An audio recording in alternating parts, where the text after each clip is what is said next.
Welcome to our program. I'm John Ankerberg, and my honored guest is the prestigious Gary Habermas. He's a professor of philosophy and one of the world's best-known scholars and researchers on the resurrection of Jesus Christ.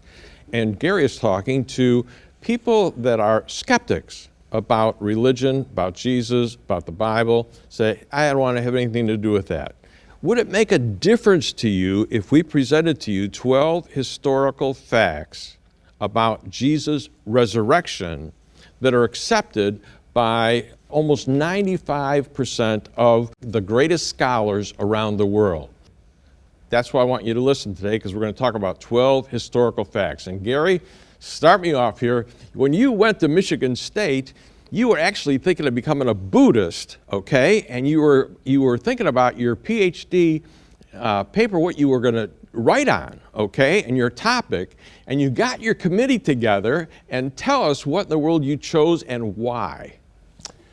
Well, I often get asked, so tell me, you must be doing this because you want to talk to people who are doubters and you want to help them. And I'll say, no. I wasn't that altruistic. I wanted to help me. I had questions, and I didn't see grounds for believing them. So it was like a serious thing to me. It was like every day. I mean, I played a lot of sports, and I would play till nighttime, and then I would come inside. And it wasn't like, what homework do I have to do? It's, where did I leave off on my doubts? That was my first question every night for years. So what was your topic that you chose, and how did the committee respond? Well, I suggested a topic on the resurrection, and actually they went for it pretty quickly. Now, today, when I'm on dissertation committees, we have 3 people. I had 6 on my committee, and they were split between those who believed in the resurrection and those who didn't. And I had an agnostic historian on my committee. He was the most complimentary person in my dissertation, but they accepted it. But as we were ending the meeting, the head of the meeting, who was also one of the skeptics, he said, you can do the resurrection, but he said, we don't want any of this stuff. These things happen because the New Testament says so. And now I had read so much critical literature by that time, I was pretty sure what he meant, but I wanted to be sure.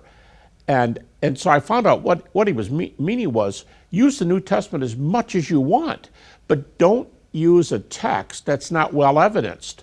So, I mean, I often use the illustration, maybe it's like the spider that knows which strands to run in so as not to get caught. He would just say, know what strands to run in. Because if you read a Bart Ehrman or almost anybody, any critic, they're going to outquote conservative Christians for verses, but they know what strands to run on.